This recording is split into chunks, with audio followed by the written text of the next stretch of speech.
ભુજના જાણીતા વકીલ સરદાર સાહેબના પુત્ર પણ મતદાન માટે ઓમાનથી ખાસ કચ્છ આવ્યા છે।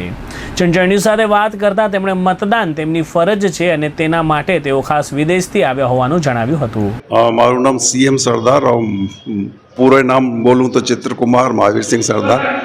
સરદાર વકીલ મારા બાપુજી થતા અને 2014, 2019 ને હવે 2024માં પાછો મતદાન કરવા માટે અહીંયા આવેલો છું અને આની માટે એકદમ જ જેમ લાગે છે કે મારો કર્તવ્ય છે, આ મારે નિભાવવો જોઈએ અને મતદાન ગમે ત્યાં હોય પણ અમને જરૂરી છે કે સેન્ટર મજબૂત થવું જોઈએ, અમારા વડાપ્રધાન મજબૂત થવા જોઈએ। તો દેશમાં જે પ્રમાણે પ્રગતિ થઈ રહી છે અને જે રીતે અમે લોકો વિદેશમાં વસીએ છીએ અને અમને ખબર છે કે અત્યારે અમારી કદર કેટલી વધી ગઈ છે। ત્યાં પહેલાં એટલી પૂછા નહોતી થતી જેટલી પૂછા અત્યારે થાય છે ઇન્ડિયનોની, અને અમારા પાસપોર્ટની વેલ્યુ કેટલી વધી ગઈ છે।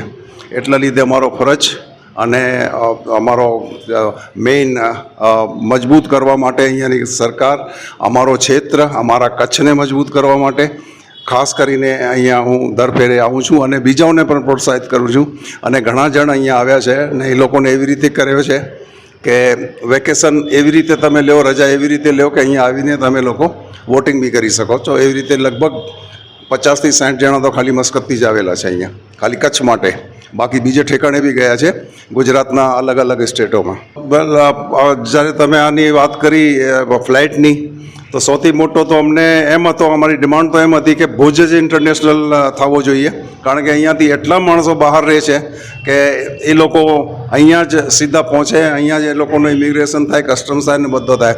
પણ કમસે કમ અમદાવાદ બી અમને ફ્લાઇટ મળે તો બી સારો છે અને કેટલા લગભગ 2-2.5 વર્ષથી કોઈ ડાયરેક્ટ ફ્લાઇટ નથી મસ્કત અમદાવાદની, જે કે પહેલાં હંમેશા રેગ્યુલર હોતી હતી, 2 ફ્લાઇટો હોતી હતી હંમેશા, અને હવે બંને કેન્સલ કરી નાખી છે। તો એ સૌથી મોટો પ્રશ્ન છે અને બહુ હાર્ડમારી થાય છે, ખાસ કરીને વર્કર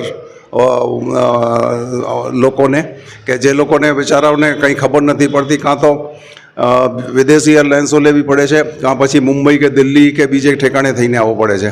કમસે કમ ડાયરેક્ટ ફ્લાઇટો થાય એની તો ખરેખર સખત જરૂર છે અહીંયા।